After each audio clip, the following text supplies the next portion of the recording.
says, "Are you Lord God, King of the universe, who gives the Torah of truth and the good news of salvation to the people of Israel and for all the people through His Son, Yeshua the Messiah." Amen. Amen.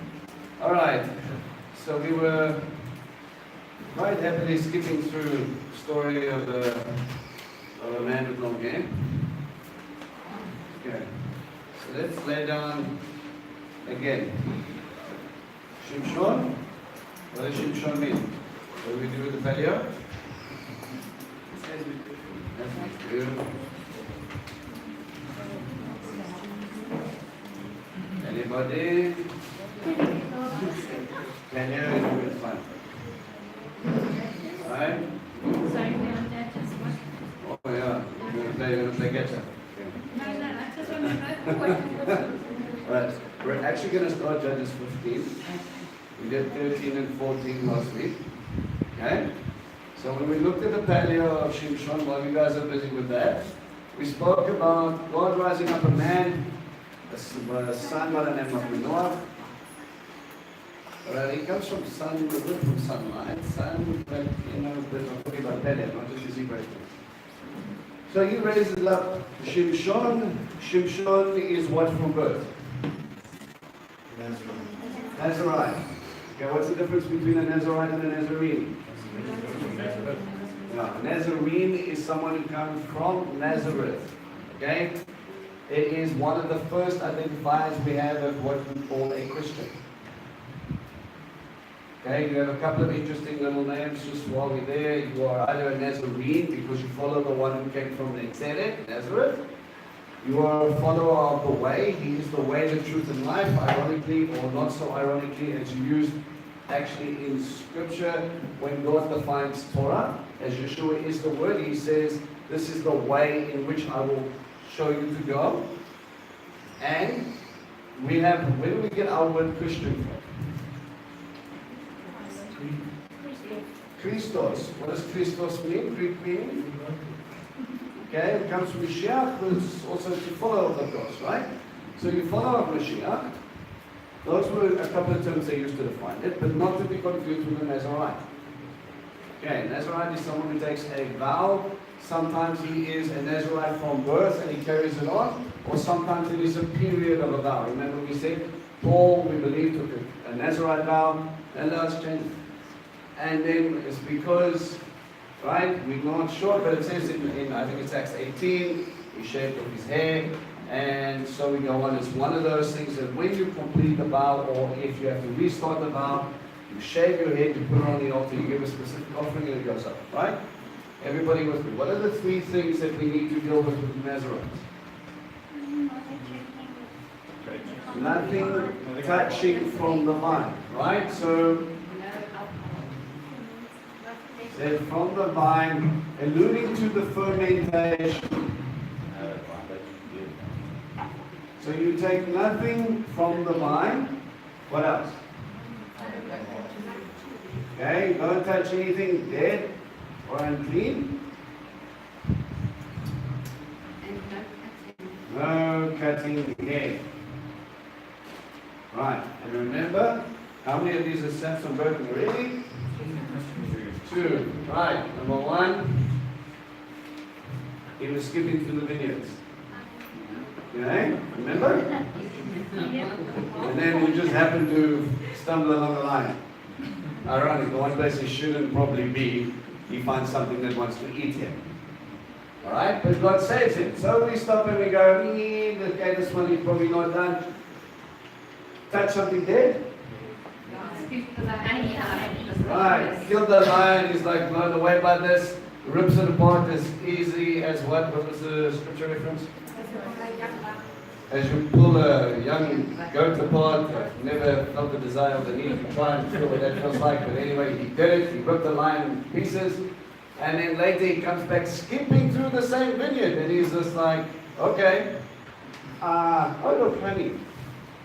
And he takes the honey out of the carcass of the lion, and he gives some, he eats somebody because he doesn't want to, break the vow by himself. He gives some to his mom and to his dad as well, right?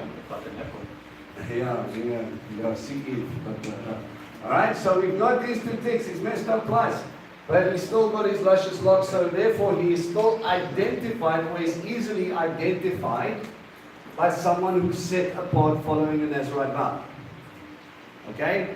What I'm trying to show you is the steady decline. Now we spoke a lot about covenant. God raises up Shimshon. Shimshon is supposed to go and pick a fight with the Philistines. Instead, how does God get him to pick a fight?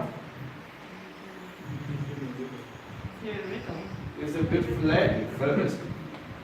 And then he nags until he gets it. And then he wants the princesses, and then he wants to marry the princesses, and then the riddle sets them off, and then he gets so upset because they tricked him, and now he got the clothes from somewhere else. And then they took his bride. And then he went home, and when he was finished being angry, ... Okay, are we all with me? Yeah. All right. Let's go to chapter 15.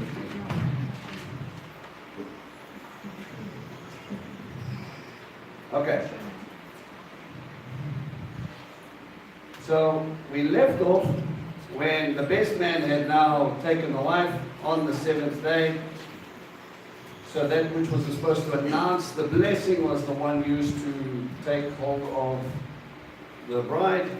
It says, but after a while, 15 verse 1, during the wheat harvest season. Is this the first time you see harvest? Wheat harvest season, give me a time frame. The wheat is the first harvest. Is it? Shavuot. Okay? Shavuot. Okay, it's called the festival of weeks. As in have a good week. A Shavuot. Shavuot. Now why is it called the festival of weeks? Right? You've got two illustrations. You've got 7 sevens from the first fruits. You're supposed to count 7 Shevas to get us to 49. And on the 50th day, we celebrate a feast called Shavuot. What was given at Shavuot? This isn't a trick question. We've moved up the class. Huh? Huh? Torah came down. Torah was given. The woman's need more coffee. Is this what I'm missing in my life? The giving of an instruction. Torah. Torah. Whoever sat in next class now, Exodus 19, spoke about what type of covenant. Let's see if that I know what the name, I want to know what type it was. The wedding covenant. Thank you, sir. It was a time of a wedding. What was he grumpy about? His wedding. It's not a coincidence. Wow, am I going too fast or you guys asleep? Both. Alright. It came the time of the season for the wheat harvest to go into it. And we remember that it's supposed to remind us of Shavuot, it's supposed to remind us of covenant. Covenant is supposed to remind us of land. Dan does not have its inheritance. You're going to see that in the following chapters. Not where they should be. Samson should be getting raised up to go and pick a fight with the Philistines because the Philistines have the territory of the Danites. Are you with me? Right. God is using this as a precursor for Daniel to raise up himself and an army so that they can go and take out these guys and bring in the rest of the tribe into its inheritance. What is Shimshon focused on? Himself. It's him and him alone. How he feels, what he wants, and how he's supposed to get those things. Are you with me? Okay? He's a judge. He's being raised up to lead people, to free oppression, to bring them safely back into their designated area. And all Samson is worried about how he feels. It is the wheat harvest season. Shimshon went to see his wife. Now some people will go, yeah, you see it was consummated. I don't believe so because he left on the 7th day. It's normally at the end of the feast once the consummation takes place. Okay? He brought a young goat for her and said to her father, I want to go to my wife in her room, in her chamber, in the place that you had prepared, the place that he was supposed to consummate. He said, look, I was grumpy, I left, I came back, I'm sorry, but I want my wife now. Alright? But he wouldn't let him. His father said, I really thought you hated her altogether, so I gave her to your best man. Now remember that term, to hate your wife, is that something foreign to Torah? Can you give me an example? Put her away. The episode where the men would put their wives away for whatever reason. The only one which done it was adultery. Right, okay, so if you disliked her, if she was displeasing her, and it goes as far as to say, if you hated her, you would bring false witness against her. Maybe tell her, yeah, no, she wasn't a good. Right? Go and check the context. It's a marriage context thing. He says, I thought you, that's it, I thought you were done, you wanted to divorce her, you didn't want to know anything about her. That's what he's trying to tell you. Okay? So I gave her to someone else. I don't want my daughter to be shamed, so I gave her over. But Shimshon says, hang on a second. That was supposed to be mine, but yeah, don't you love the Middle East? But her younger sister, isn't she even prettier? You negotiate a little bit. Yeah, don't be so grumpy, Shimshon, I've got another daughter for you. Why not take her instead? Shimshon said to them, this time I'm through with the Philistines. Please mark, put it in your notes. That is what should have happened. If he stuck to his word, he would have been in enmity with him in his fullness, and he might have raised up and carried on doing God's work. Instead, we fast forward, Delilah, different type of Philistine. I'm going to do something terrible to them. Okay, again. Samson, grumpy, other people die. All things get broken. So Shimshon went and caught 300 foxes. Now, yeah, I don't know how long this took him. I don't know why he thought this was a good idea. But this guy goes in, and there seems to be like a sort of illustration that the foxes are kind of an illusion to destruction that's coming here. I found the statement a little unfounded, but anyway, he uses foxes. He took torches, tied pairs of foxes to each other by their tails, and put a torch in each knot of every pair of tails. Then he set the torches on fire and let the foxes loose in the wheat fields of the Philistines. Now, I don't know, the pictures in my head just weren't funny. I'm thinking, these are probably trying to eat him. He's just hold still and he's busy tying knots into the tail, and then he puts torches in them and puts them in a cage. 150 pairs. And just to make things exciting, he sets the torch alight and then he says, be free. But just run in that general direction where the nice wheat is ready. Yeah, ready dry, ready to be harvested, ready to pull in. And what does he do? What were the Philistines and the notorious? Well, why did they do that stuff? Remember we heard about the Amorites and the Canaanites and all of these guys. When you come in and you conquer land, you can either siege them out or you can starve them out. Generally the siege takes longer because if I have all my stores kept up, but if I take away your harvest season, does that mean you can go to Woolies or Spar or the bakery down the road and go and buy some more wheat? No, you've got a problem until next year. Okay? So he's sitting there, he takes their wheat fields apart, and remember, times would have been sucky if the barley had gone. But we would have let it go, because barley is kind of like a poor man's bread, and it's like animal fodder, and it's like, yeah, you know, okay. But the wheat is the good stuff. That's our trade, that's our bread, that's the nice things. He sets it apart. What does bread symbolize? Shavuot time.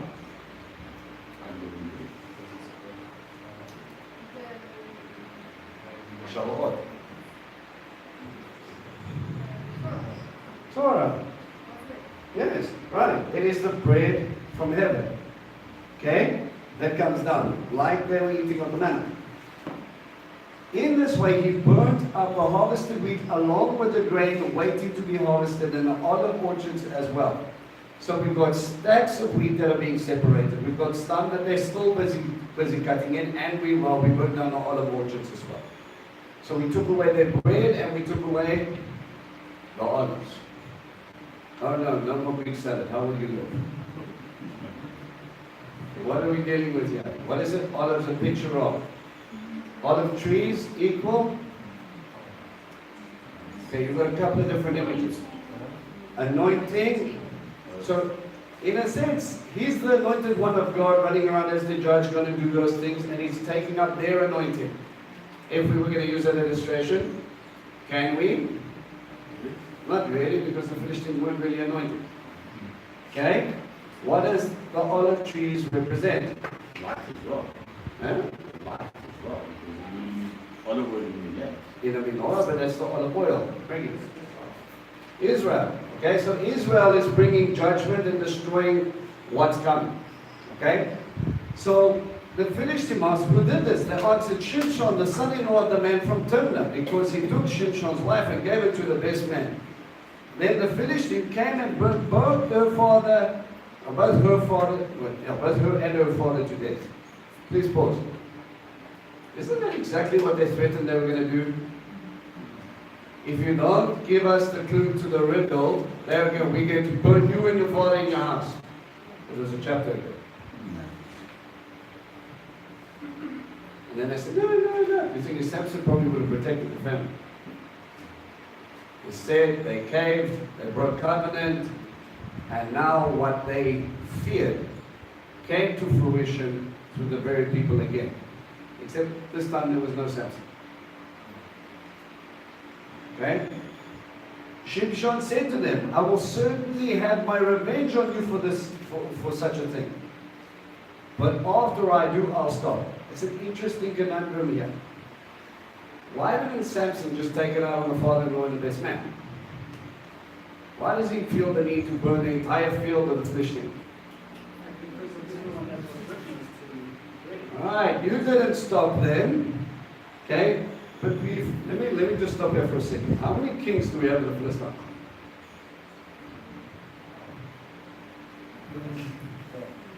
We've got 5. Okay? We basically got 3 cities along the coast, and we've got 2 basically coming in there. Okay? We've got Ashdod, Ashkelon. Okay, you see they sound similar, so they should be easier to remember. Ashdod, Ashkelon, Gaza, and Gad.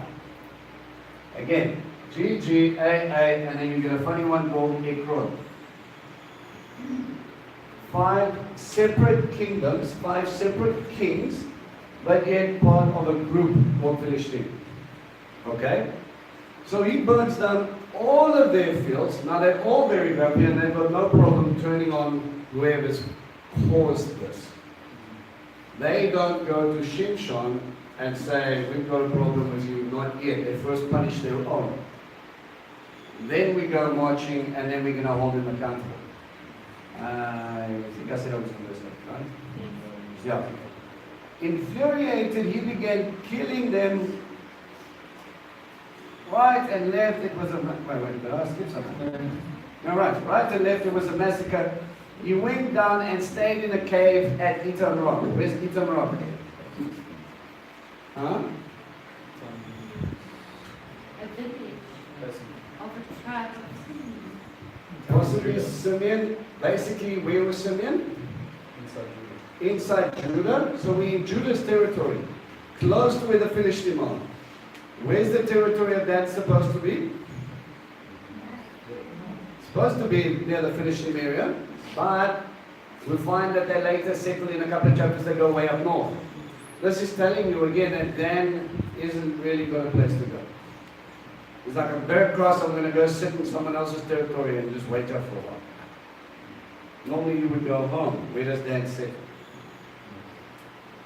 They're kind of settling around where they can, but it's kind of sparse and spread all over the place. The Philistines went up, pitched camp again in Yehudah and attacked Lehi, The man of Yehuda said, why are you attacking us? They replied, to arrest Shimshon. That's why. To treat him the way he treated us. Then 3,000 men from Judah went down to the cave of Etamroch and said to Shimshon, don't you know that the Philistines are our rulers? Really? I thought Abba was your ruler. Who was supposed to be in the land? Who was supposed to serve who here? You see, even in the mentality, even in what they say, they're declaring that they're still lower than everybody else. Be careful what comes out your mouth. That affects the way you think. If they couldn't solve Samson, why doesn't Judah go, Samson, we need you. They're on our borders, they want to fight. No. What are you doing to us? He answered, I have only treated them the way they treated me. Samson, for lack of a better word, acts like a toddler. Samson's feet, and he goes, they were mean to me, I was mean back. Except people die when Samson's mean. They said to him, we've come down to arrest you and hand you over to the Philistines.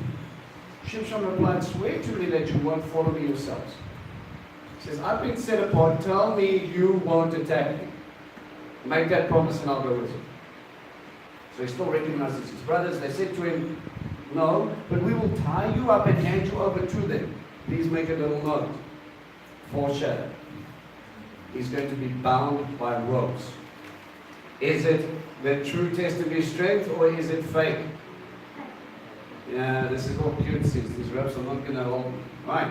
But it's a foreshadow of what's going to happen with Delilah. They'll tie you up and hand you over. However, we promise not to kill you. So they tied him up with 2 new ropes and brought him back up from the rock. When he got to Lechi, the Philistine came running and shouting at him, and the spirit of Adonai came upon him powerful. Just like it was with the lion, all of a sudden he gets this burst of strength. The ropes on his arms became as weak as burnt flax and fell from his arms. Now that's something you probably might not want to see. We've got him, let's take him, run, run, run, run, and the ropes just fall off.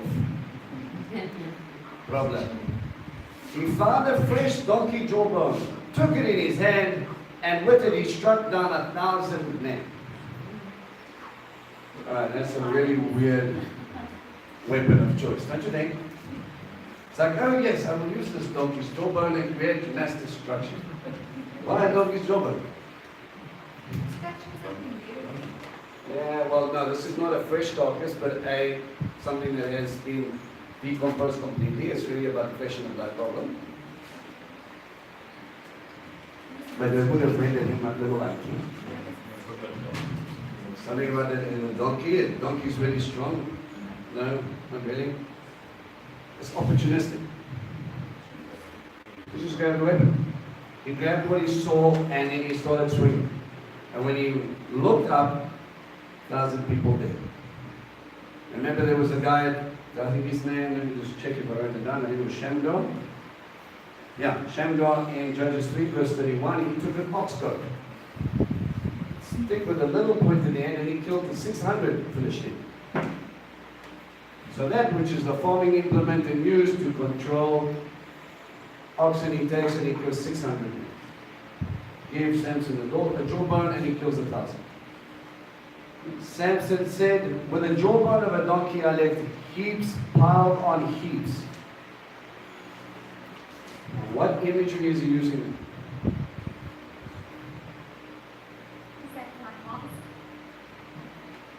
Didn't it just say the standing grain and the stacked grain?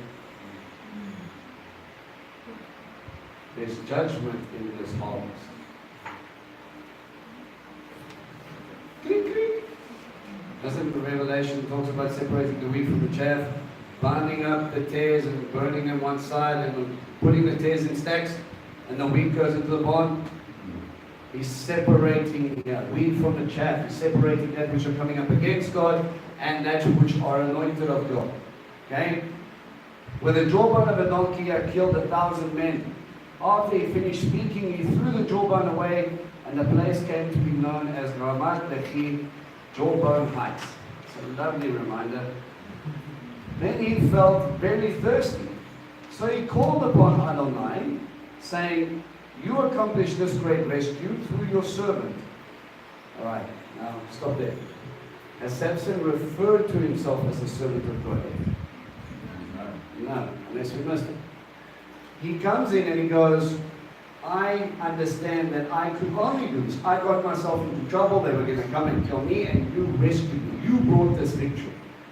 And he understands himself to be empowered by God to do this. He says, but am I now to die from the thirst, to fall into the hands of the uncircumcised? Uncircumcised should tell you, not in covenant. Then God made a gash in the crater of Lehi, and water came out. Any other translation? No? It's verse 19. Look, the hollow place. Split the hollow place.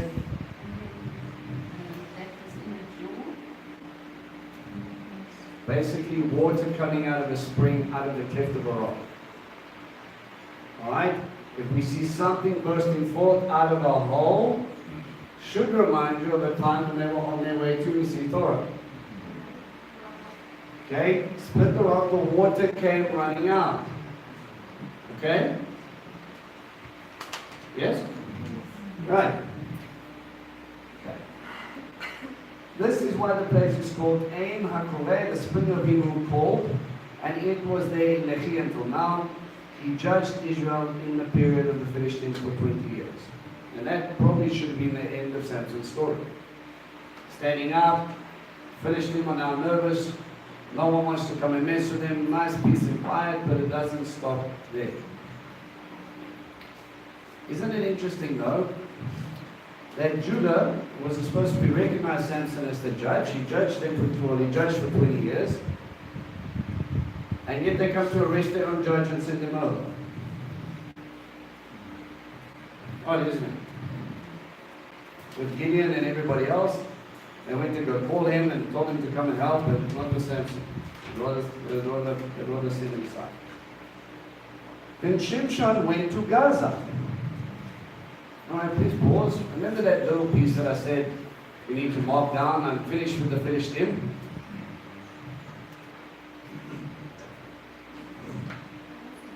And he's back in Gaza.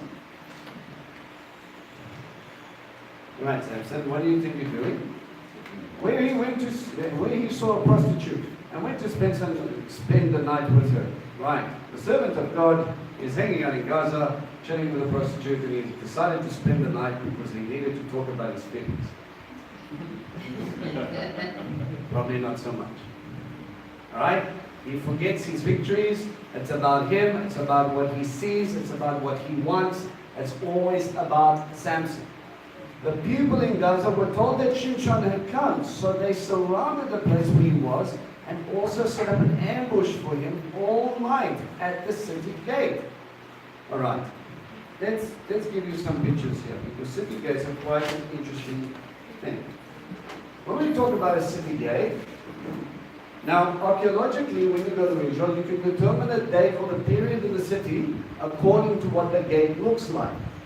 Okay? Now remember, you're sitting on an archaeological mound called a tell. Right? Anybody here doesn't know what a tell is? Stick up your hand. It's okay. Right. So basically what happened was, over time, cities were put into certain places. So now you've got a spring of water running through your town, and it's normally on a hill because you want to see the enemy coming. Okay? So you would put your little fortification. But then someone maybe came in with a bigger army and he decided your fortification needed remodeling and he liked your place, so he decided to crash everything and then he put his city on top of it. Okay? Now we have 2 layers. Then the next guy comes and he goes, hang on a second, this is a really good spot to put my summer home, and he brings his army and he puts layer, layer, layer, layer. When you go to places like Megiddo, you can see 20 different layers of civilization on top of one another. That's 20 cities that were destroyed and rebuilt, destroyed and rebuilt, destroyed and rebuilt, destroyed and rebuilt. Can anybody guess that that is not a peaceful place to put your house? No, it's a bad idea, right? If you wanted to live in peace. The problem with it is, that is a fantastic place to hold onto natural, onto highways, onto natural resources. And the reason they kept on doing it and getting better and more fortified was because these were strategic landmarks that was important to control the area that you were trying to hold on to. Okay? So when you get there, you start to identify a city gate. Now we think of a gate as like the gate you walked in, right? You came in and then all of a sudden the thing slid, or you had the little thing and you go, beep, beep, right? Biblically or archaeologically, when you look at some place like Megiddo, you get more than one gate, but the gates generally do that sort of thing. Some of them have got 4 chambers.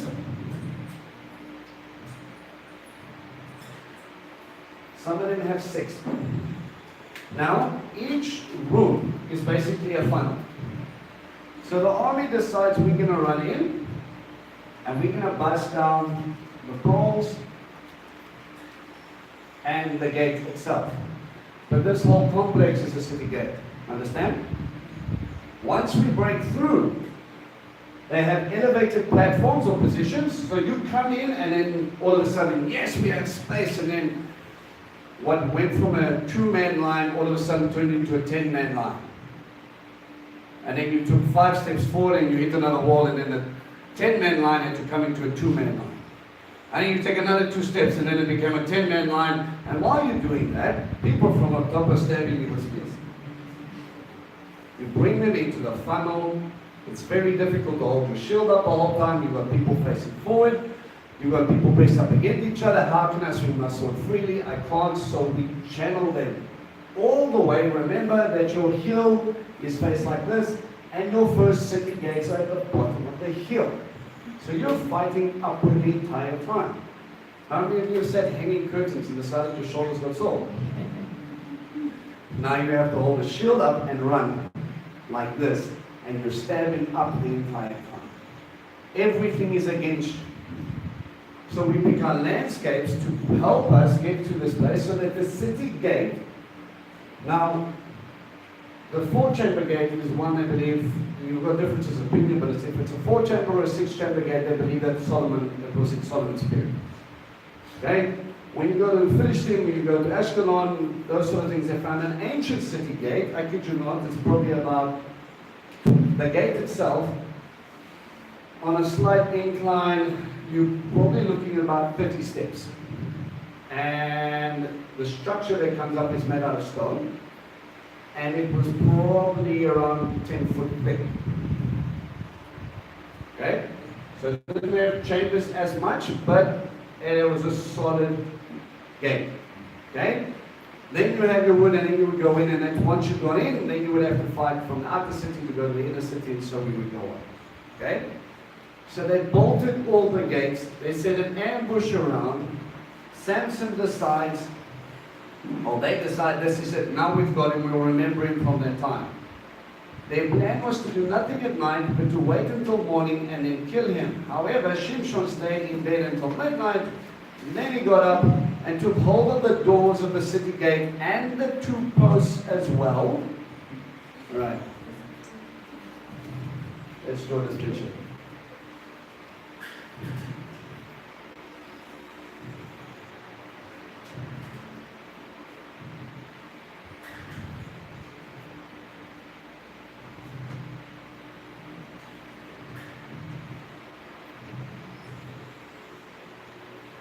Basic design. The outline of that is probably steel reinforcement with wooden structures. I'm just doing slats just so that you get an idea. Okay, I'm not saying that's exactly how it was designed, but it will give you an idea. They take the columns, hooked in, solid wood, and then they would take iron and they would reinforce it. Remember, this thing was supposed to stop armies from coming and bashing in. Samson, thinking they've got him. Now, so we're gonna give him a little bit of, let's underplay this slightly. He took hold of the doors of the city gate and the 2 posts as well, pulled them up, bar and all, hoisted them on his shoulders, and carried them up to the top of the hill overlooking Hebron. Okay, now let's stop. 1. They found several different gates. They believe this one was part of the southeastern quadrant, which was the smaller gate. But when they compared this city, Gaza was a bigger city than the other Philistine ones, so that when they went over there and they did comparisons to the size and the thickness of the wall, we've got a comparison between archaeologists and calculations on all the rest of it that will go from 1 ton to 10 tons of weight. He had me at 1 ton. If he was able to take it and these things were sunk into the ground, don't worry, we'll hold them in. Once he's no escaping now. Samson walks up to the gate and goes, "Eep." Puts it on his shoulders and he goes for a little jog. Now that little jog, how far do you think he walked? Now if you were Samson, right? You've got a tug on your back. Alright, let's do the strongman walk for a little bit. You know the thing, and then he throws it down and he runs away skipping freely and he's got away scot-free again. Hebron is 58 kilometers away.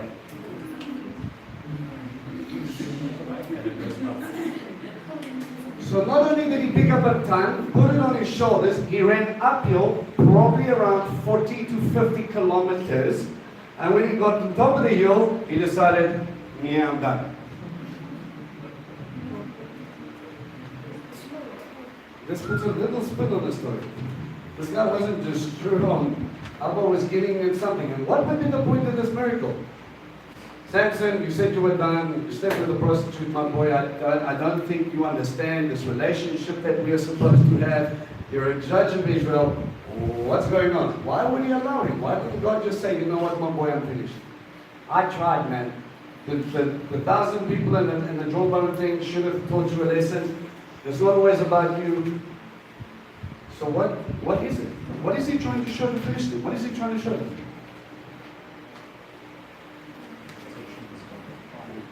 Your city gate is that which holds everything out. It protects us. It is the very thing that separates the us and them barrier. Them just picked it up and carried it very, very far away. Number 1. Number 2, they were very proud of their technology. The iron that they were managed to hold on to, the technology, like I said before, that Israelites only started getting to iron technology after David. David's a long way away. The reinforcing, the structure, but in the back of their mind, think of it, we are mighty because our God protects us. And you've got a Hebrew, hairy oaf who comes in, he visits you down, picks up your gate, carries it 40 k's, uphill, throws it on the floor, and then he goes, thanks very much. And you wake up and you realize you have been completely exposed. Your God can't protect you.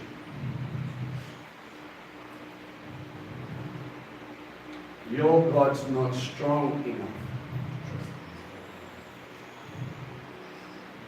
That should have already got them thinking, if Baal or Dagon could not stop Shimshon, who's a man, how much more can he stop Shimshon's going? That should have been the warning sign. That should have been the wake up and smell the coffee. But you're messing with the wrong, you're going against the wrong God. You think that this is going to protect you, but it's going to destroy you. The power you thought was there is non-existent. And he carries it up to a place overlooking Hebron. What's in Hebron? Cave of Machpelah, Abraham's tomb. Shimshon, inheritance, Philistine, leave. The gates open. They can go. Does it happen? No. Because like all good Philistine and Israelites and us, we are stubborn. Okay. After this, he fell in love. You can put a little mark there. This is the first time, last time he never said he was in love with the other Philistine woman. He said, I want her. We know the difference, yes? Oh, she's pretty, I want her. What do you like about her? She's pretty. Nothing more, nothing less. That's about him. He fell in love with this woman who lived in Sorek Valley. Where's the Sorek Valley? Which town? Is it? No, she's actually living out of town. The fact that she's staying in a valley tells you something. The Philistines were strong here. Why? Because they had chariots. Do chariots work well in valleys?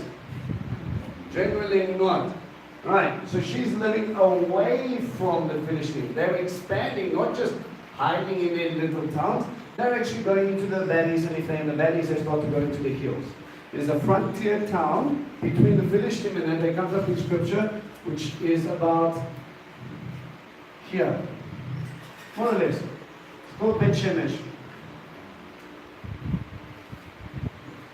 And that is also just outside of Jerusalem, on the way down, leading down into the plains of the Philistines. And at Bet Shemesh, the house of the sun, Lotus, Shimshon, sun. Again, is the split between the darkness and where God is. There's light and there's darkness. From a Philistine's perspective, it's the other way around. We have everything, technology, culture, just like the Romans, Greeks, theater, plays, all the rest of it, and you people go potty in the bushes. Don't tell me you have anything that I need. And God looks at them and He says, you might have everything in the world, but you don't have me, which means you have nothing. The reality check, when we sit down and we call them, we say, it's very funny because it's actually the same thing. Don't be a Philistine, or don't get treated. Actually, Philistine come from Greek, funny enough. We think they're the uncivilized bunch, but they were actually the refined. So he falls in love with this woman who's staying slightly outside of them, so that might tell you something about her allegiance to the Philistine. And her name was Delilah. What does Delilah mean? Huh? Feeble. Interesting. Okay? So, the chiefs of the Philistines went up to her and said, coax him into telling you what his great strength, where his great strength comes from, and how we can overcome him so that we can tie him up and subdue him. So they want to bound him, they want to bring him down, and they want to bring him into submission. They don't just want to kill him anymore, no, they want to humiliate him. Bring him underneath us. And what does it mean when you're bound? They want to bring him into bondage. They want to bring him into Egypt. They want to subdue him. If you do what each of us, if you do, each of us will give you 1,100 pieces of silver. 5 kings, 5,500 pieces of silver. Let's just roughly translate that into say, Delilah probably won't have to work for a living. She'll be okay. Delilah said to Shimshon, please tell me what it is that makes you so strong, and how someone could tie you up and subdue you. Well, it's interesting that you use the exact words that your captains were trying to give in. So, yes, I love you. Tell me what makes you strong so I can make you submissive. I didn't know that was on the menu. How do you bring that into small talk? Shimshon replied, if they tie me up with 7 fresh bowstrings, mop down somewhere fresh sinews. Okay, they would take sinew of an animal and they would use it for bowstrings. Now the thing about this is they have to be fresh so that they don't snap. They're flexible. Okay? Sinew is very difficult to break. Alright? So it's 7 fresh ones. 7 being a number. You see, the perfect plan for God is for me to be bound up by the flesh.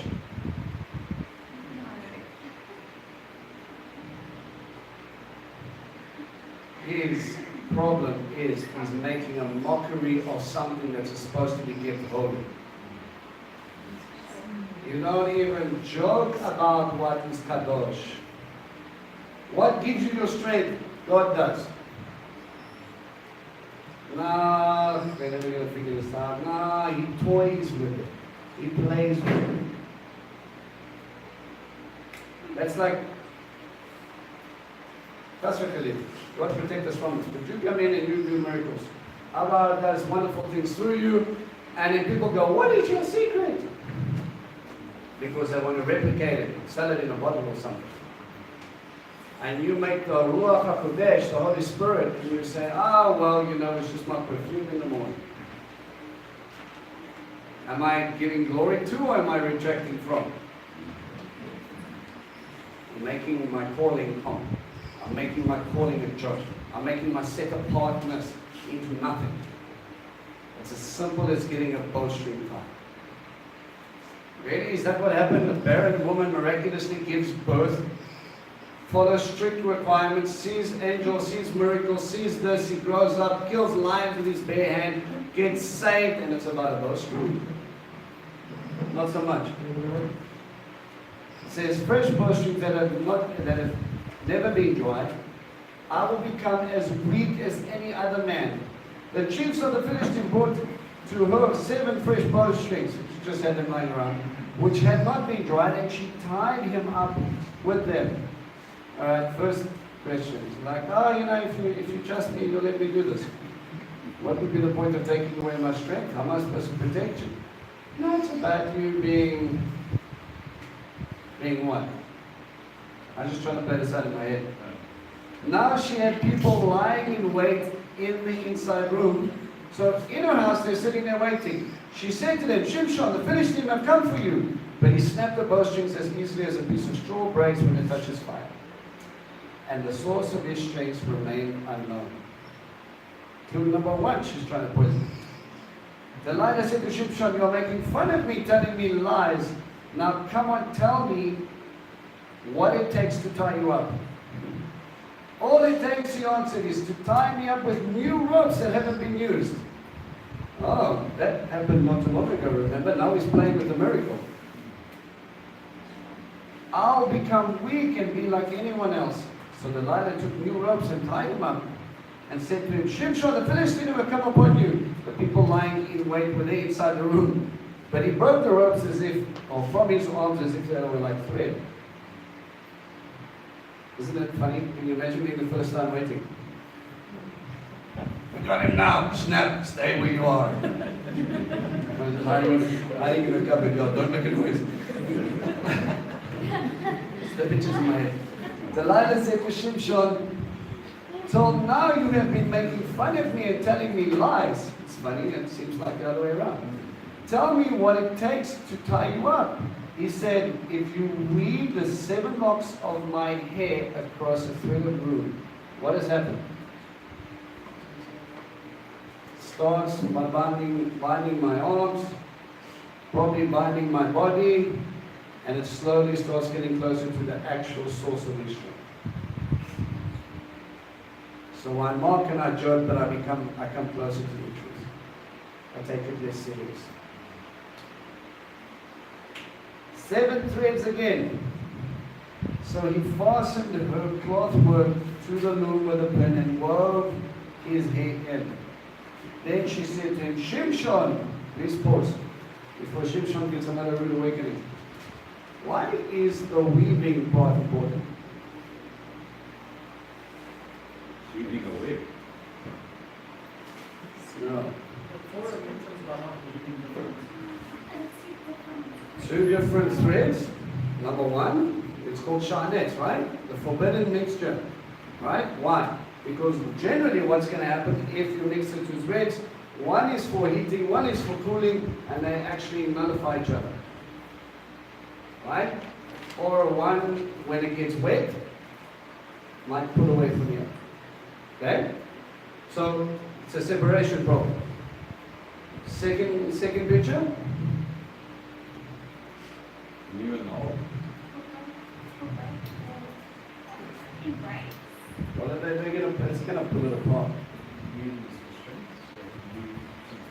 If you bind it together, when you weave it, you can make it stronger. But remember, his mommy was barren. I have knitted you together in your He has been called for a purpose from birth. The very hairs on your head are numbered. New Testament reference. That thing which is his crown, that sets him apart, is now become a thing of man. Alright. Where was it? 14 and all. Okay. 7 years on his chain. Shimshon, the Philistines have come for you. And he awoke from his sleep and pulled away the loop and the interwoven cloth. She said to him, how can you say you love me? There we go. Emotional blackmail. Right. So you mock me, you laugh at me, and now you say I question your love for me, full stop. How can you say you love me when your heart isn't with me? Where's your heart? In the money. Where your treasure is, your heart will be also. I've got no problem betraying this man whose affection is for me to people who give me cash. Silver is used normally in scripture for what? Redemption. But here again we use it for betrayal. Joseph, Yeshua. Okay? 3 times you have made fun of me and you haven't told me the source of your strength. Isn't it 3 times you woke me up screaming I'm going to get beaten by the Philistines? It never happened. Something wrong here. Every day she came and pressing at him. It's funny. When his father and his mother asked him, isn't there a girl in this territory for you? He kept nagging them until he got what he wanted. Till it bothered him to death. Until she bothered him to death. So, my relationship sucks because every time I get there, she moans at me. I'm not happy anywhere else. All she does is nag and tell me what to do. And she says, the only way we're going to be happy is if I tell her the secret. Surely at this point, you should be starting to question the motives of the person who's apparently in love.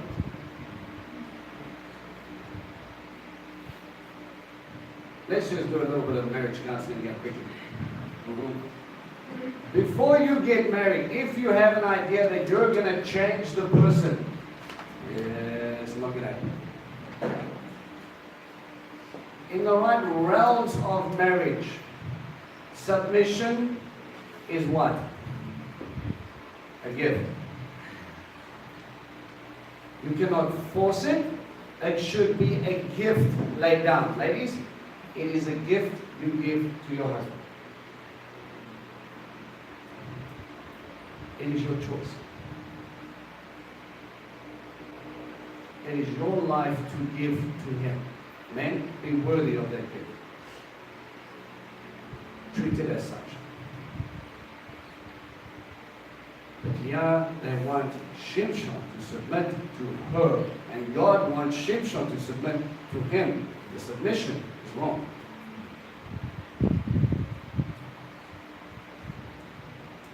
See, people go into marriages thinking they can get the other person to change. Roughly translated, I will get you to submit to what I want you to be.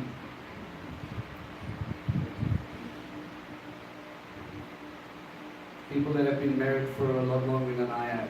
Does that work? You don't have to stick up your hand, just say no, yes. It doesn't work. You need to grow together. You need to be a gift to one another. And again, that submission, like it says in Corinthians, it says submit to one another in love. As you submit to Christ, paraphrase. So men, as we fall under, we give our headship to Him. Our wives then can take full trust in the fact that we answer to Him and we will do everything according to Him, and His best plan is for your life. It should make it easier to submit yourself to your husband. Don't submit yourself to anybody who's not your husband. Alright? Just because a guy says you're pretty doesn't mean that you therefore can become whatever he wants you to be. Read. That's what it literally means. It means to be accountable to one another. But ultimately there is a point where the man has to stand up and he says, the authority, everything starts with me. So, that he finally told her everything. He said to her, no razor has ever touched my head because I have been a Nazir of God since I was born. If someone shaves me, then my strength will leave me, and I will be like any other man. Really? Is that what the scripture says? No. There's 3. This is the last thing that I haven't wrote. This is my physical sign. The one thing that you can see from far away that says that I belong to God. Funny enough, your tzitzit acts as a similar sign. If you understand what a tzitzit represents, I don't need to look at, I see a guy with tzitzit, I don't need to ask him what religion he belongs to, I don't need to ask him which God he serves, I don't need to ask him if he believes in Torah. I know he does.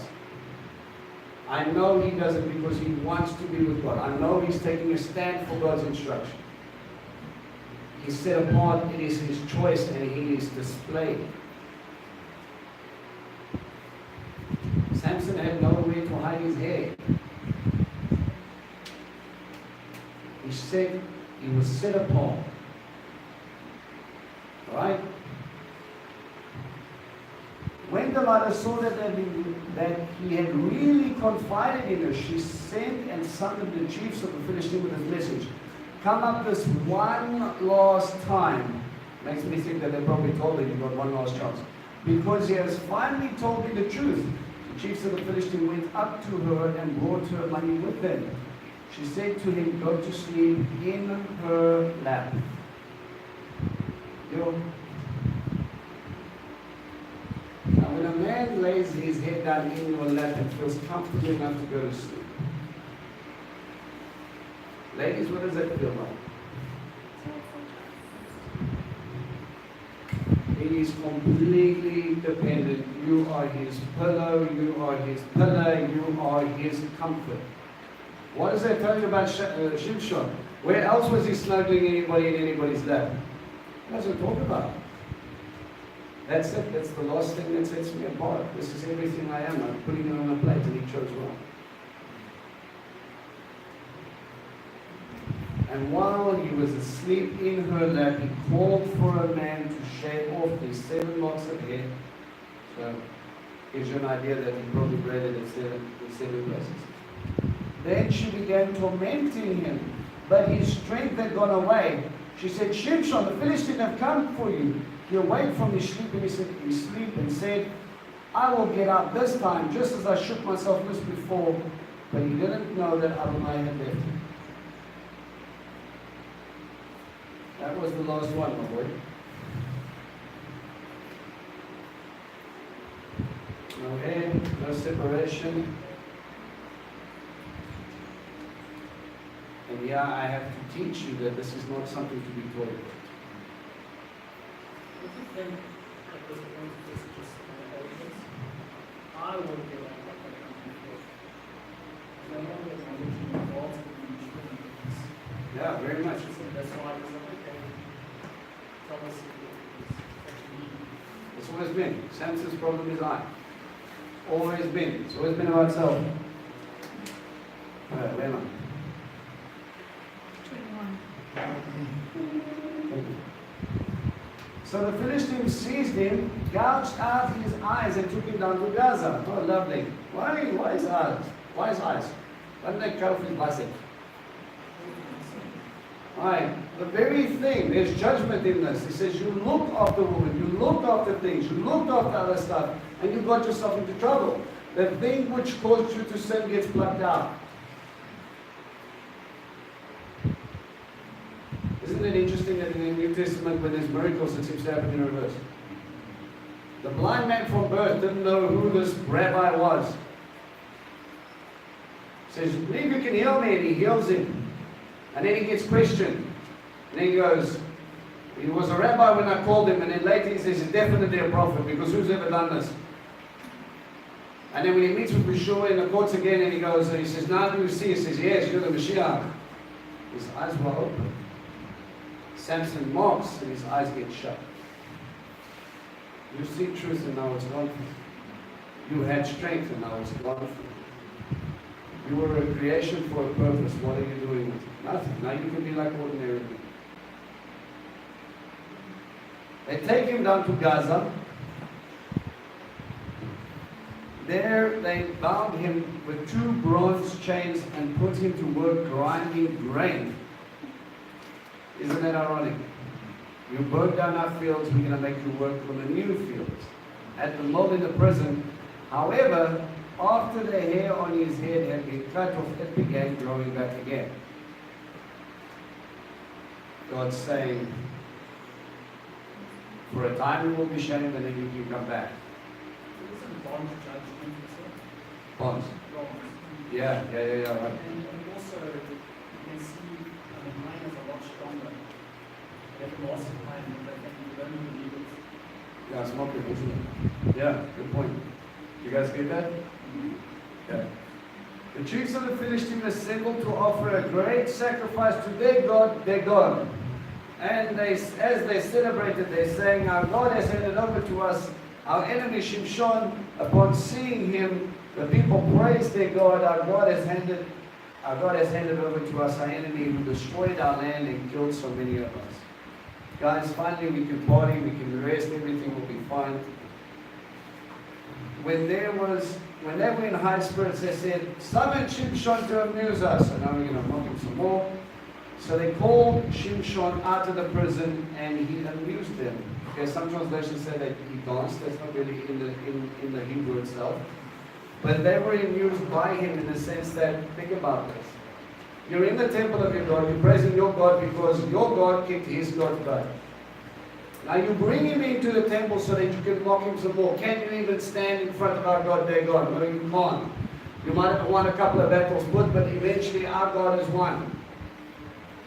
How did he win? Through deception.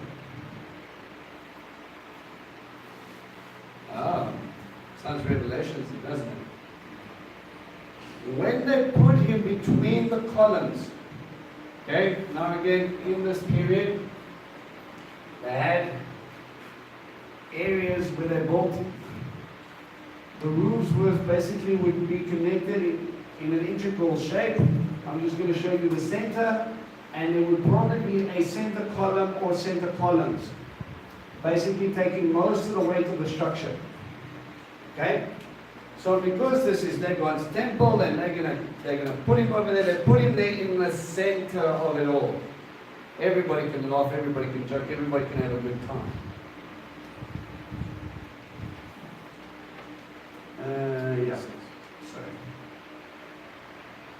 When they were in our spirits, they just son of Shimshon to amuse us. And they called him out of the prison and they abused him. And when they put him between the columns, Shimshon said to the boy, holding him by the hand, let me feel the columns supporting the building, center, so that I can lean on them. I'm so weak, I can't do anything.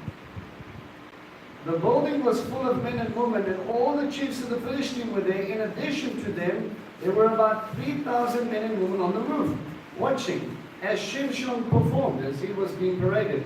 Shimshon called to Adonai, Adonai Elohim. Elohim? Where do we see that title? Creation. He who created me. Just this once, please think of me. Please give me strength so I can take revenge on the Philistines for at least one of my 2 eyes. Me, me, me, me, me. My eyes. What about the rest of Israel? What about his tribe?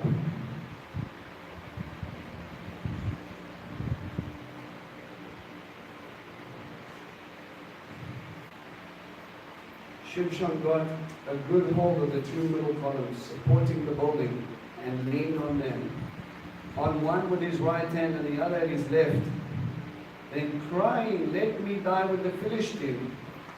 He pushed with all of his might and the building collapsed on the chiefs and on all the people inside. So he killed more at his death than he killed during his life. Isn't that an interesting statement?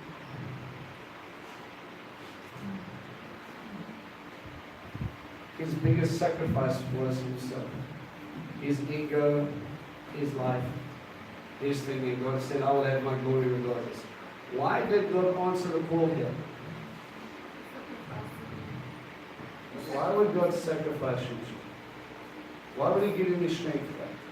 Because by sacrificing everything that he loved, he's now going to make an end of mockery that they're making to Adonai. Did he say, let me die with him so my family can be free? No. So what did he love? It was only himself. He sat down and he decided that that was it. I'm done. And God said, I will have my glory one way or another. Dagon will fall. Guys, this is what happens when you live for you.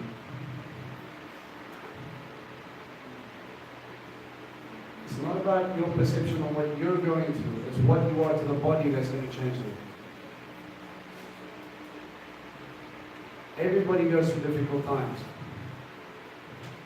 If you are called to be a leader, to step up, to do what you are called, to be a light on the hill, what are you doing to be able to bring other people back to God?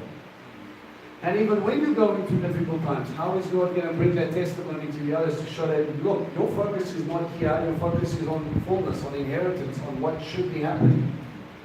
I'm not trying to make light of your difficulties, I really am not. But if we have to shut down, spiritually, emotionally, physically, because I'm going through a rough time with teachers. Who in your circle influences people? How are you reaching others? Living a life of testimony.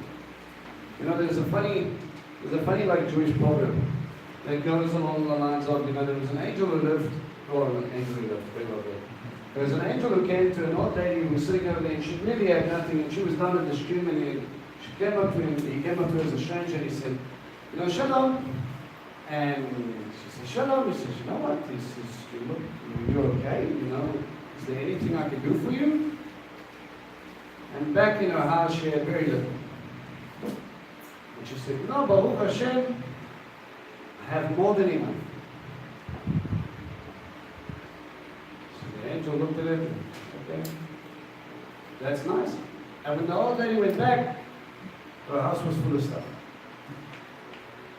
Came back to the river the next day, and there was someone there who had quite a bit of stuff. Sitting there washing her feet. Says, no, is there anything I can do to help you? No, you know what? We just don't have enough. We never have enough. We're just sitting here, we're struggling, we're going through this, and we're going through that, and she goes on her own. And the angel said, okay. And he leaves, and he took away the little that she had.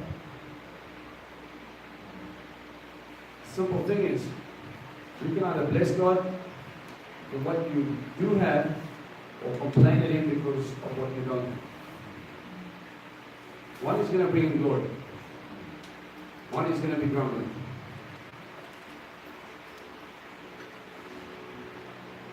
There are times in your life where you sit down and you will look at it at the end of it and you will think, you do not understand how spoiled you are just because you have a house. You have a car, you have a family, you have kids, you have whatever. There is always something that you can just take stock of. Samson could have led his people into an inheritance. He could have given them that grain, instead he decided to burn it all down. Why? This was about me. You have been given a life and an opportunity. You've been given the gift of salvation. It's yours.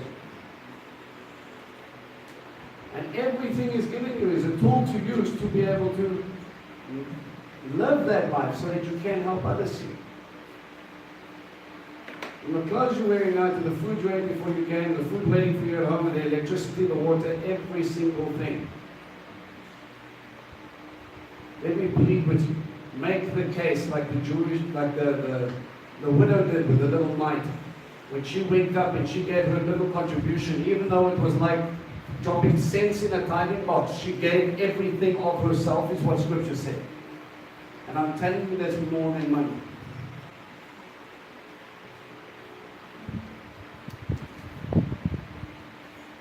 here. I don't have much, but I'm giving it to you. Abba, you are my source, and I will praise you, and I will stand in your presence, and I will be grateful for my 10 cents. And we get stuck in the cycle that our eyes look at this situations, it looks at where we are, and we think, how are we going to do this? What are we going to do this? He never once tells you to do that. He says, seek ye first the kingdom and his righteousness, get fixed and focused on me, and let me rest. But we spend most of our time worrying about stuff that we don't have, instead of looking in the Ruach, fighting for what He's given us, so that other people can have an inheritance that we never did.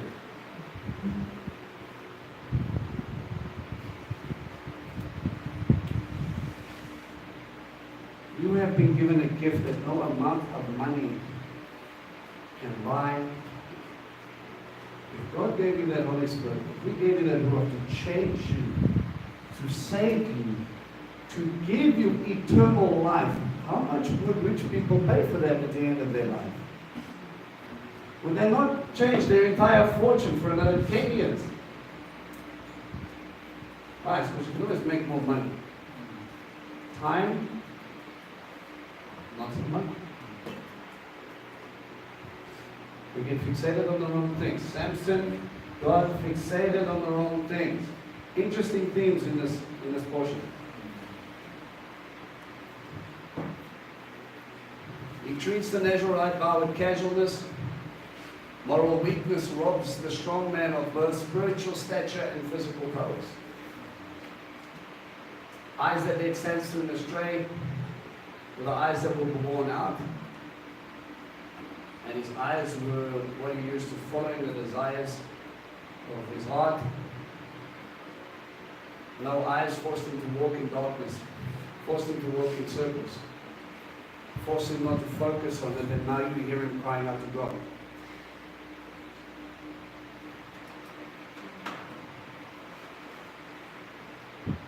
Samson loved foreign women. It's funny that Israel commits adultery, she loves foreign gods. Isn't it alright? That which is set apart physically, yet spiritually there was no connection. Doesn't matter if you wear sit if your heart is still left in the world. You wear sit because your heart is left the world. Guys, you keep Shabbat because your heart is left. You read your Bible because your heart is left the world. Don't get so hung up on that stuff. He was free to fight. But after he lost his identity, he was captured as a slave. And when he lost himself in bondage, he lost his set apartness.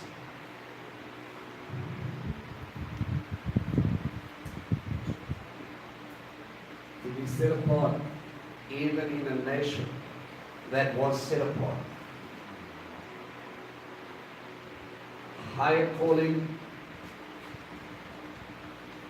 higher blessing, higher anointing, maybe higher gifting, but for the bigger picture. If you are not doing this for the people around you, you are missing the point.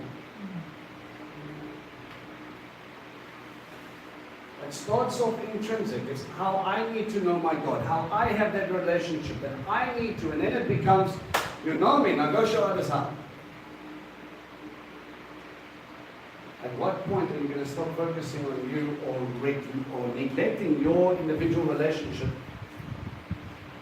to the point where you never get to the point where you get to show everybody else? You know, I believe in God, in my household is nice and kosher and all that's good thing. Oh, it's nice. What's kosher? Yeah, no, it's just this thing we do. Don't worry about it. It's not for you, it's for us. How does a light only shine off? You know, you light a candle in the room, and only for us we see clarity. For them, they just get darkness. But don't worry, sit at that bright. It's good. there is a point that we need to understand. And I'm going to hop on this a little bit because we've only got 5 minutes. And the next 2 chapters are going to lead us into this. It's going to carry on this entire story. Not so much for Shimshon, but the repercussions of what Samson left behind. Is that Samson was given a calling. You've been given a calling. You've been given an anointing. Use it. But don't use it to build up your kingdom, use it to build up His kingdom. Don't do it in your arrogance or in your strength. Do it in His.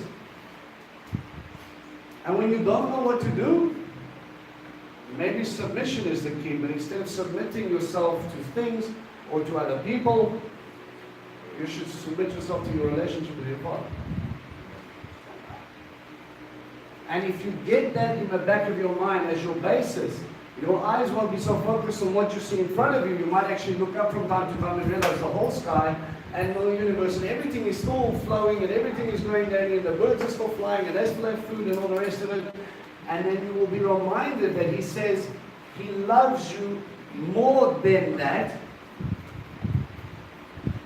you are sons and daughters of Him, and that He only wants what's best.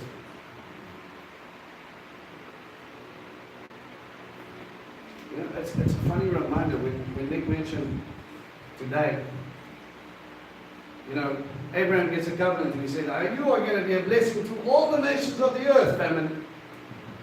Where's my blessing? In Egypt. Go for a walksies. I don't want to go to Egypt.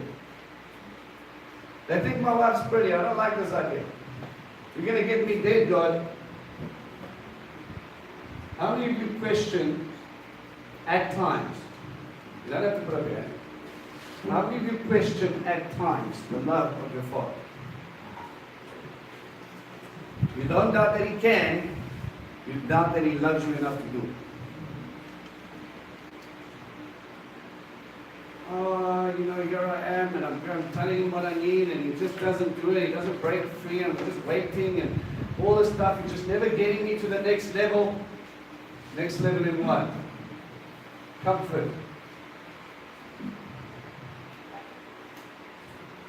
Most of your prayers are about comfort. How much is it about growth? I'm going to tell you this now, and I say it in love. If you serve Him because you think it's going to be comfortable, you're in the wrong game.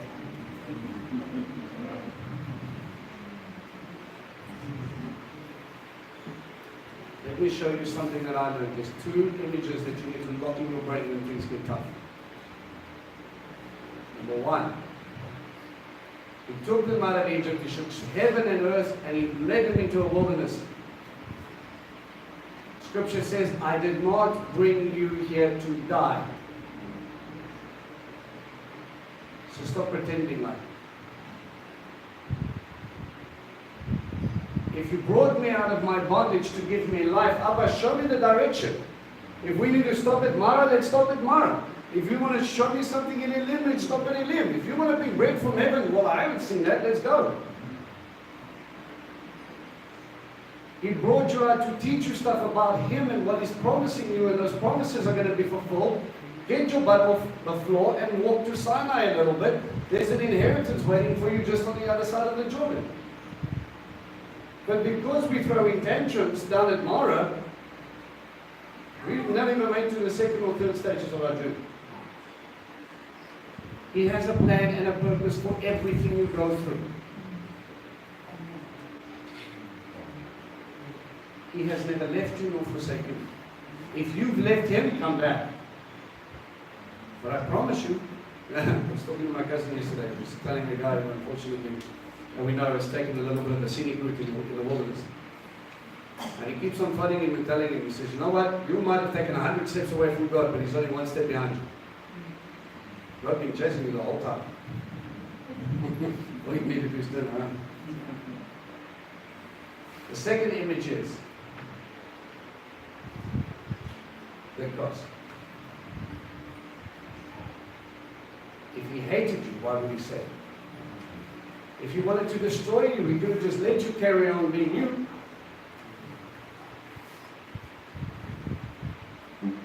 He died to save you. He died to have you. Does anything that you're going to go through in this life nullify the crucifixion and the love he has? Did we hear it, church? Sorry, what? No. Huh? No. You might have less in your bank account than you like, but it doesn't stop what you did on the tree. Yeah. You might be going through difficult exams, difficult emotional stress. You might be dealing with hurt. You might be dealing with a whole bunch of stuff, but it does not nullify what he did on the tree. You do not have the right to question his love.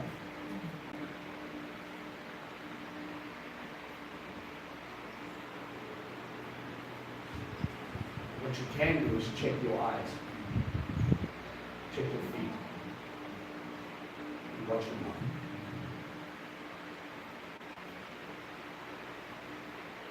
If you learned anything from Samson, nagging gets you into trouble.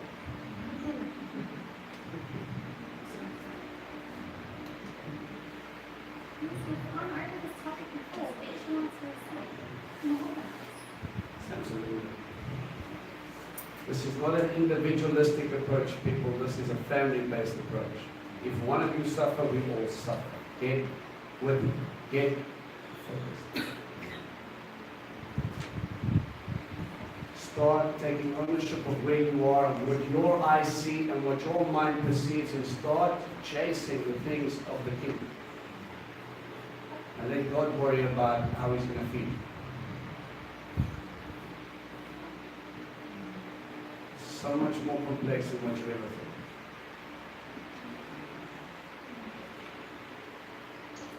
think. Get focused. Amen? Okay. Right. Some things. Let's think.